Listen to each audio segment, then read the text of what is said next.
Mark, tell us what more details you have. Thank you for having me. A sure clear sign that Apple's preparing to go after Meta and Snap and smart glasses is a new internal study where they're bringing employees together to evaluate smart glasses that are currently on the market.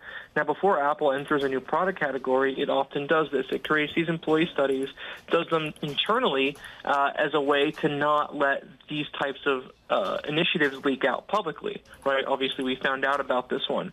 And this is indicative of the company being at an early stage of exploration on this topic, but I believe they are pretty focused on trying to go after the smart glasses for Meta, both versions with augmented reality and without augmented reality, to really try to make a dent in the head-worn device space.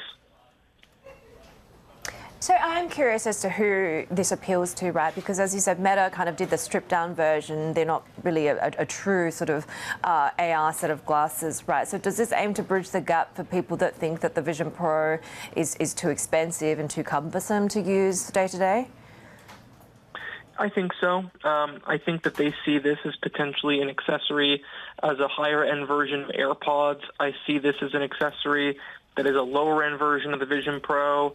This is something that, if adopted and worked with over time and added to and have an ecosystem built around it, this could be something that evolves into an iPhone replacement. I think that's at least a decade away. But I think the head-worn category is extraordinarily promising. Is this more of a side quest, Mark, do you think, or is this something that could kind of really build into the broader outlook, given so many of Apple's struggles in recent months and years?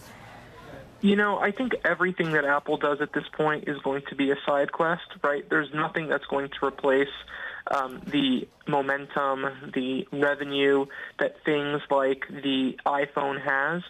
At this point, if you're an Apple investor, your best hope is that they can continue to collect these $5 to $10 billion a quarter businesses, the Mac, the iPad, wearables, right, and keep creating these $5 to $10 billion a quarter businesses and create a bunch of them, right? And over time, maybe you have 5 new ones over the next, 2 decades that could evolve into a revenue driver the size of the iPhone. But there's never going to be another single category that produces as much revenue and excitement as the phone.